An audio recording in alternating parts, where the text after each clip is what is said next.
Hello student, welcome to Ashish classes PCM PCB. बच्चों, आज के लेक्चर हम पढ़ेंगे electrode potential. Basically electrode potential होता क्या है, इस चीज़ के बारे में हम लोग आज इसके लेक्चर में समझेंगे। तो बहुत इंपॉर्टेंट टॉपिक है आपके क्लास 12th बोर्ड एग्जाम्स के लिए। इंपॉर्टेंट टॉपिक है, बहुत ही ध्यान से समझिएगा कि इलेक्ट्रोड पोटेंशियल होता क्या है। तो बच्चों, इलेक्ट्रोड पोटेंशियल की अगर हम बात करते हैं, सबसे पहले हम डेफिनीशन की बात करेंगे। The tendency of an electron to loss or gain electron when in its own salt solution is called electron potential. ठीक है, इलेक्ट्रॉन पोटेंशियल बच्चों होता क्या है कि इलेक्ट्रोड के थ्रू या तो लूज करने यानी इलेक्ट्रॉन लूज करने की टेंडेंसी या फिर इलेक्ट्रॉन गेन करने की टेंडेंसी जो होती है उसी को बोलते हैं हम लोग इलेक्ट्रोड पोटेंशियल। कैसे समझेंगे इलेक्ट्रोड पोटेंशियल? तो सपोज करो यहाँ पर कोई हम सॉल्ट सोल्यूशन ले लेते। सपोज करो यहाँ पर हमने क्या कर दिया, यहाँ पर जिंक की रॉड ले ली है ना, और इस कंटेनर में जिंक सल्फेट का हमने क्या ले लिया, सोल्यूशन ले लिया है ना। किसका लिया? ZnSO4 का सोल्यूशन ले लिया। ठीक है, तो आपको पता है जिंक का यहाँ पर क्या होगा, ऑक्सीडेशन होगा। कॉमन सी बात है, ऑक्सीडेशन होगा। तो जब यहाँ पर ऑक्सीडेशन होगा तो यहाँ पर क्या होगा, जिंक क्या करेगा कि इलेक्ट्रॉन को लूज करेगा है ना, इलेक्ट्रॉन को लॉस करेगा। तो यहाँ पर क्या होगा, अब इलेक्ट्रॉन लॉस करेगा और है ना, इलेक्ट्रॉन लॉस होगा। तो इसी को बोलते हैं इलेक्ट्रोड पोटेंशियल है ना, यानी इलेक्ट्रॉन लॉस या फिर गेन करने की जो टेंडेंसी होती है उसी को इलेक्ट्रोड पोटेंशियल बोलते हैं। ठीक है, या फिर हम कह सकते हैं कि इलेक्ट्रोड और यहाँ पर ये जो रॉड डाली हमने जिंक की, इलेक्ट्रोड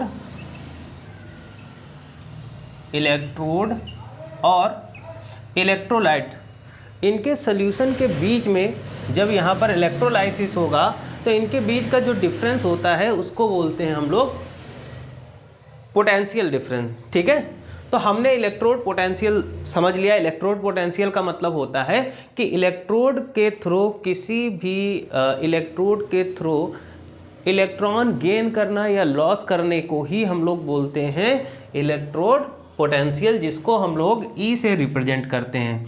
जैसे आपने डेनियल सेल देखा था, डेनियल सेल कुछ इस तरीके से बना था आपका। यहाँ पर जिंक की रॉड डाली थी और जिंक सल्फेट का सोल्यूशन था ZnSO4, और यहाँ पर हमने क्या डाला था, यहाँ पर ये कॉपर की रॉड थी और यहाँ पर कॉपर सल्फेट का CuSO4 का सोल्यूशन था। तो देखो यहाँ पर कॉपर का क्या हो रहा, जिंक का क्या हो रहा था, ऑक्सीडेशन हो रहा था। क्यों? क्योंकि जिंक क्या कर रहा था, यहाँ से इलेक्ट्रॉन लॉस कर रहा था। तो इलेक्ट्रॉन लॉस करेगा तो यहाँ पर प्लस प्लस और यहाँ माइनस, इस तरीके से यहाँ से इलेक्ट्रॉन यहाँ पर हमने इसको जोड़ा था। तो जिंक क्या कर रहा था, इलेक्ट्रॉन लॉस कर रहा था। लेकिन वहीं पर अगर हम कॉपर की बात करें तो कॉपर में कॉपर का यहाँ पर क्या हो रहा था, यहाँ पर कॉपर का हो रहा था रिडक्शन हो रहा था। तो कॉपर इलेक्ट्रॉन क्या कर रहा था, गेन कर रहा था। ठीक है, तो यही होता है हमारा इलेक्ट्रोड पोटेंशियल, यानी tendency of an electrode to loss और गेन इलेक्ट्रॉन, यानी इलेक्ट्रोड की वो टेंडेंसी जिस पर क्या होता है, इलेक्ट्रॉन या तो लॉस होगा है ना, या लूज होगा या फिर गेन होगा, उसी को बोलते हैं। और कब? जब उस इलेक्ट्रोड को उसके सॉल्ट सोल्यूशन में डिप्ड किया जाएगा है ना। जैसे जिंक की रॉड को हम लोग जिंक सल्फेट के सोल्यूशन में डालते हैं, कॉपर की रॉड को हम लोग कॉपर सल्फेट की सोल्यूशन में डालते हैं। ठीक है, तो जब हम उसको क्या करेंगे, उसके ओन सॉल्ट सोल्यूशन में डिप्ड करेंगे, तब जा करके वहाँ पर हम इलेक्ट्रोड पोटेंशियल निकाल पाएंगे। ठीक है, आगे देखो, हमने एग्जाम्पल के फॉर्म में अगर बात करें तो यहाँ पर एक मेटल ले ली गई जो कि सॉलिड फॉर्म में थी, और सॉलिड फॉर्म में थी, फिर इसने क्या किया कि अपने इलेक्ट्रॉन को लूज किया। ठीक है, तो इलेक्ट्रॉन लूज किया तो यहाँ पर कितने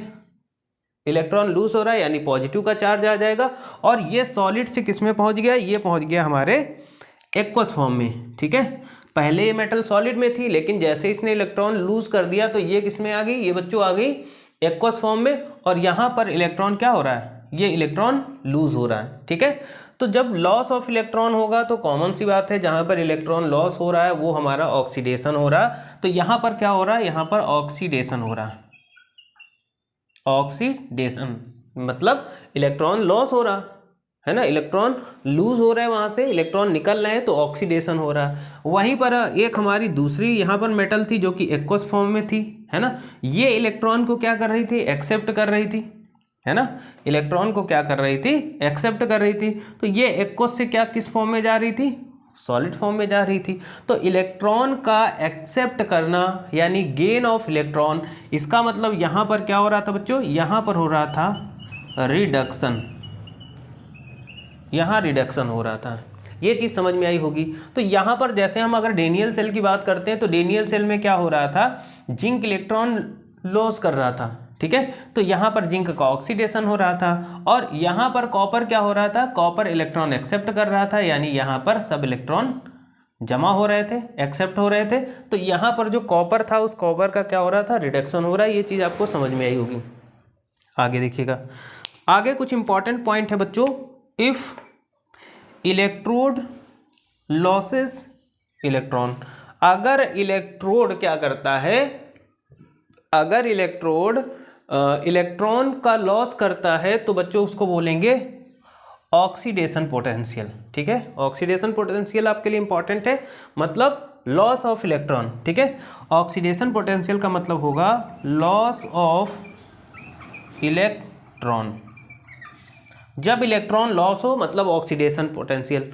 एंड सेकेंड पॉइंट आ जाता है इफ इलेक्ट्रोड गेन इलेक्ट्रॉन्स, मतलब अगर इलेक्ट्रोड इलेक्ट्रॉन को गेन करता है देन रिडक्शन पोटेंशियल होता है। क्या होगा, यहाँ पर होगा gain of electron, gain of electron, ठीक है।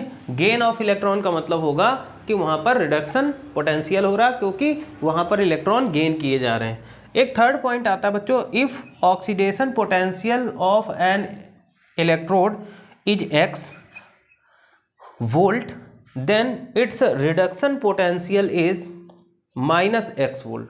देखो यहाँ पर हम समझेंगे बच्चों, यहाँ पर थोड़ा सा और समझ लेते हैं कि अगर हमारे पास, है ना, यहाँ पर समझेंगे, यहाँ पर सपोज करते हैं कि अगर किसी मेटल का हमारे पास, सपोज करो एक यहाँ पर ये कोई हमने कंटेनर और उसमें यहाँ पर X मेटल ले ली, ठीक, और यहाँ पर भी हमने X मेटल ले ली, ठीक है।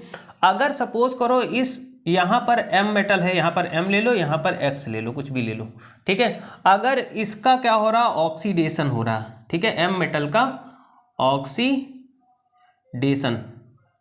अगर M मेटल का ऑक्सीडेशन होगा तो उसका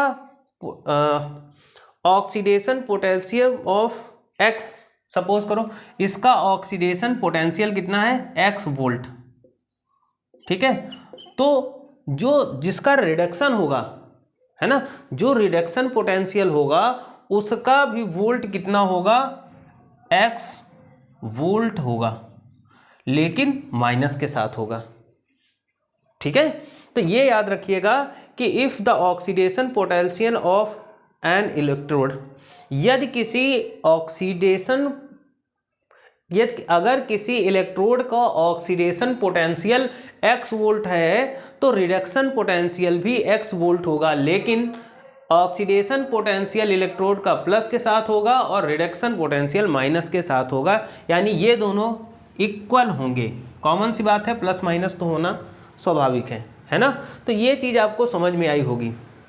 आगे देखो, आगे हम बात करेंगे बच्चों, अगर हम स्टैंडर्ड इलेक्ट्रोड पोटेंशियल की बात करते हैं, किसकी बात करते हैं, स्टैंडर्ड इलेक्ट्रोड पोटेंशियल की बात करते हैं, तो स्टैंडर्ड इलेक्ट्रोड पोटेंशियल क्या होता है कि at 25 degree Celsius when a metal is placed its salt solution, यानी अगर 25 डिग्री सेल्सियस टेम्परेचर पर, ठीक है, टेम्परेचर कितना होगा 25 डिग्री सेल्सियस पर हम क्या करते हैं कि अगर किसी मेटल को उसी के सॉल्ट सोल्यूशन में डीप किया जाता है, तो चलो सपोज कर लेते हैं यहाँ पर ZnSO4 का सोल्यूशन है, ZnSO4 का सोल्यूशन है और इसमें हम जिंक की रॉड को डीप्ड करते हैं, ठीक है।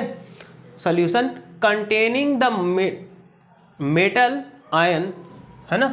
Solution containing the metal ion, तो सॉल्यूशन क्या करता है, मेटल आयन को कंटेन करता है एट 1 मोलर कंसंट्रेशन, 1 मोल कंसंट्रेशन पर। इसी को बोलते हैं हम लोग क्या, standard electrode potential. Standard electrode potential की बात करें तो इसको ई नॉट से रिप्रेजेंट करते हैं। और स्टैंडर्ड इलेक्ट्रोड पोटेंशियल निकालते कैसे हैं, तो यहाँ पर निकालते ई नॉट इक्वल टू हो जाता है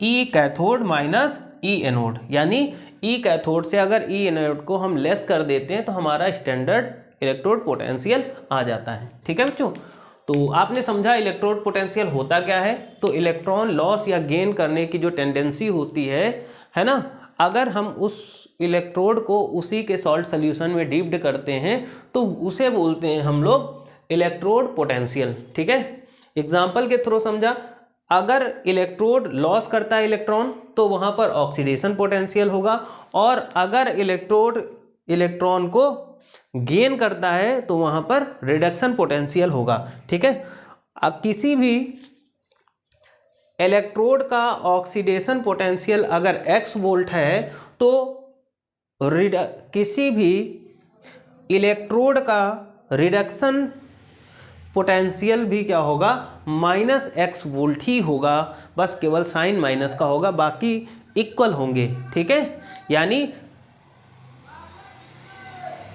ऑक्सीडेशन पोटेंशियल हमेशा किसके बराबर होगा, रिडक्शन पोटेंशियल के बराबर होगा। ये चीज़ आपको पता होनी चाहिए। ठीक है बच्चों, तो आज के लेक्चर में बस थोड़ी सी चीज़ें हमने समझी, कुछ बेसिक चीज़ें थी लेकिन इंपॉर्टेंट थी। और चैनल पे नए हैं तो चैनल को सब्सक्राइब करिए, वीडियो को जितना हो सके लाइक और शेयर करिएगा। मिलते हैं इसी चैप्टर को आगे बढ़ाते हुए, हम लोग नेक्स्ट टॉपिक को पढ़ेंगे नेक्स्ट लेक्चर में। आज के लिए इतना ही, thank you for this class.